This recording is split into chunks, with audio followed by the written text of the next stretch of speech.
এটি খুবই একটি চেনা পরিচিত SMPS সুইচিং মডিউল। এটি SMPS রিপেয়ারিংয়ের ক্ষেত্রে বিভিন্ন জায়গায় আমরা ব্যবহার করে থাকি। তবে এটিকে একটি 12 ভোল্ট 1 অ্যাম্পিয়ার অ্যাডাপ্টার রিপেয়ারিংয়ের ক্ষেত্রে ব্যবহার করাটা খুব একটা যুক্তিযুক্ত হবে না। তবে আসুন বাড়িতেই আমরা একটা মডিউল তৈরি করার চেষ্টা করি, যেটি এর পরিবর্তে ব্যবহার করা যেতে পারে। আসছি ইন্ট্রোর পর।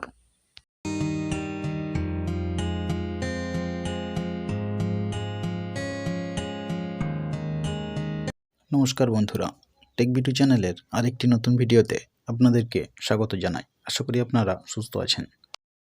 এটি একটি পরীক্ষামূলক ভিডিও হতে চলেছে অ্যাডাপ্টার বা SMPS এর উপর। বন্ধুদেরকে পুরোটা দেখার অনুরোধ রইল। কিছু জ্ঞান SMPS এর উপর অবশ্যই পেয়ে যাবেন আশা করি।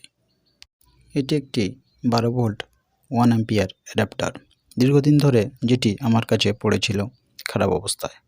আসলে এর 6 পিন PWM ICটি শর্ট হয়ে যাওয়ার কারণে এটি রিপেয়ারিংয়ের অযোগ্য হয়ে গিয়েছিল। ভাবলাম এটির উপর একটি পরীক্ষা করাই যেতে পারে। তবে চলুন এটির উপর পরীক্ষা করে দেখা যাক এটিকে রিপেয়ারিং করা যায় কিনা।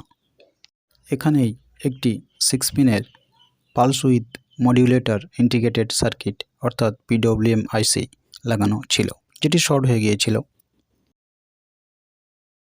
এই সেই শর্ট হয়ে যাওয়া আইসিটি, যেটি আমি আগে থেকেই চার্জার সার্কিট থেকে খুলে রেখেছি।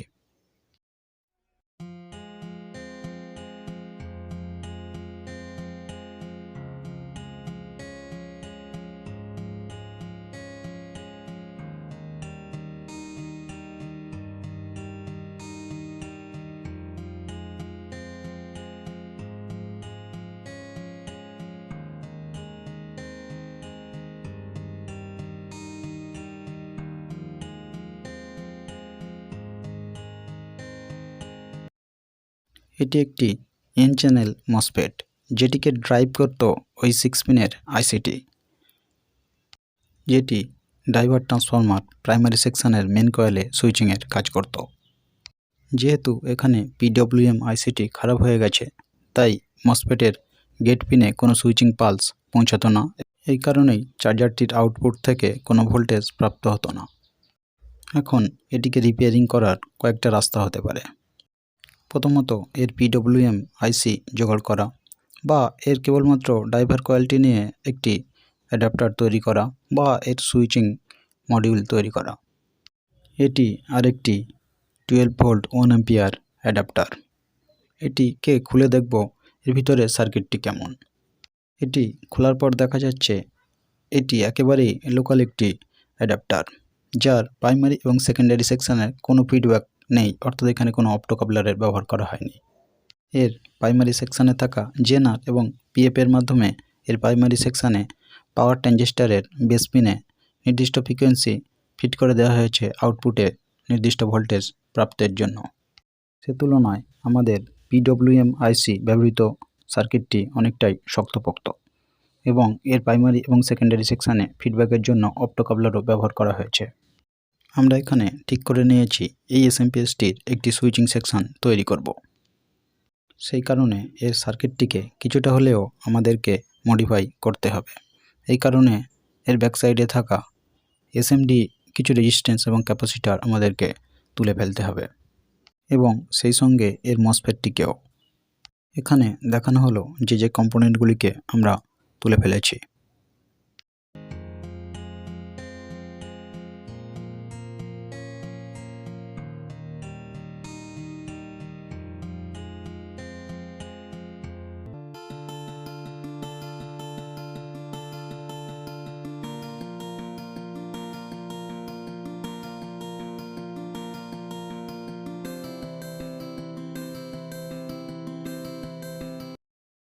এখানে প্রথম রাস্তা PWM IC, যেটি মেলেনি।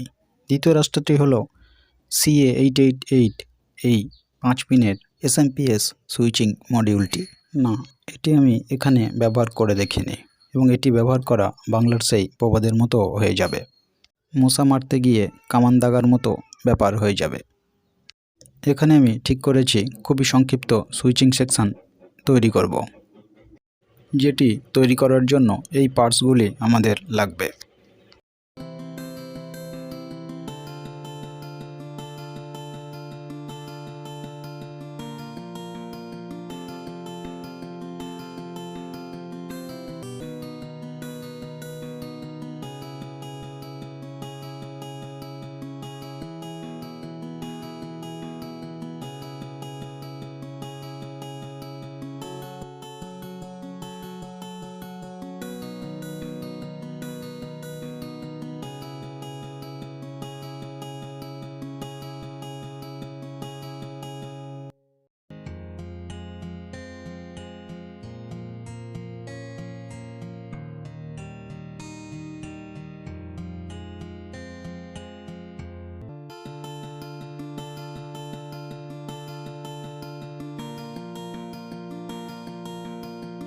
এখানে এই সার্কিটটিকে আমরা অনুসরণ করে আমাদের সুইচিং মডিউলটি তৈরি করতে চলেছি। এটি অনেক দিন আগে এঁকে রাখা একটি 12 ভোল্ট 1 অ্যাম্পিয়ার অ্যাডাপ্টারের সার্কিট ডায়াগ্রাম। এটিতে ফিডব্যাক হিসাবে অপ্টোকাপলারের ইউজ করা হয়েছে এবং আমাদের যে সার্কিটটি আমরা রিপেয়ারিং করতে চলেছি সার্কিট অনুযায়ী এখানে সমস্ত কম্পোনেন্টগুলিকে আমরা বসিয়ে নিয়েছি একটি ছোট্ট ভেরো পিসিবি টুকরোর উপর।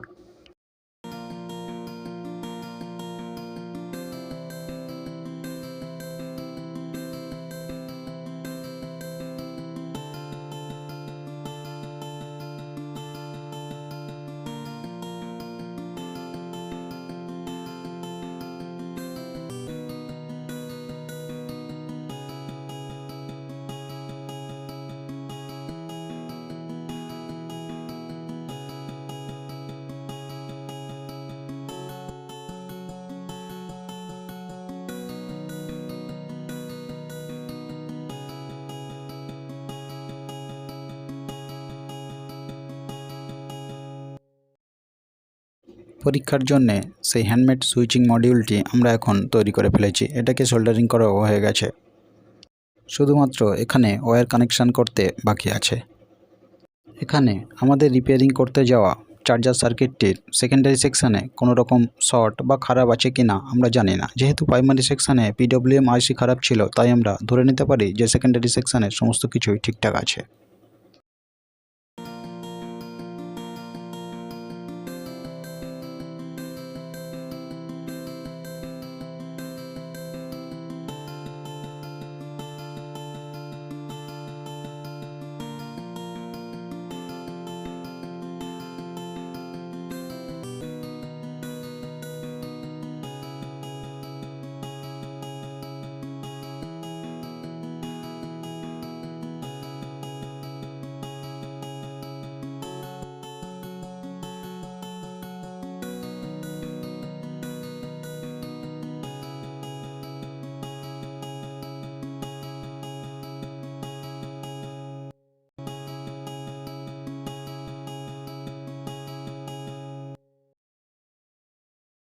এখন সময় এসছে আমাদের তৈরি মডিউলটি লাগিয়ে আমাদের অ্যাডাপ্টারটি টেস্ট করার।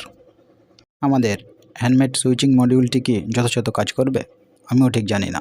যেহেতু এর একটি পরীক্ষা, তাই দেখাই যাক। সফলতা বা বিফলতা যাই হবে সেটা দিয়েই এই ভিডিওটি শেষ হবে। তবে খাটুনি হয়েছে এটা বলা যায়। এখানে আমরা মশা মারতে গিয়ে কামানের ব্যবহার করব না।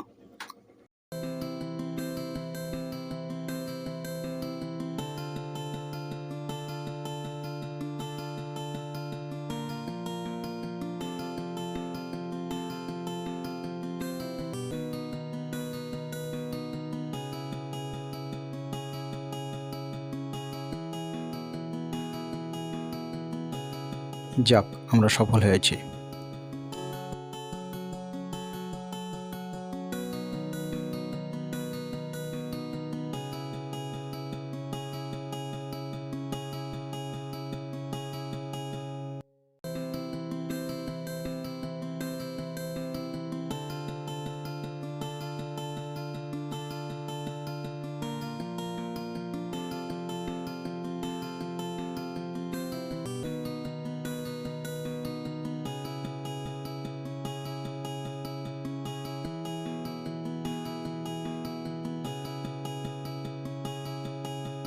ও হ্যাঁ, যেটা বলা হয়নি, আমাদের হ্যান্ডমেড SMPS সুইচিং মডিউলটি হলো 7 ওয়্যারের একটি সুইচিং মডিউল। এটি ফিডব্যাকে অপ্টোকাপলার আছে এমন যে কোনো কম অ্যাম্পিয়ারের অ্যাডাপ্টারে ব্যবহার করা যেতে পারে।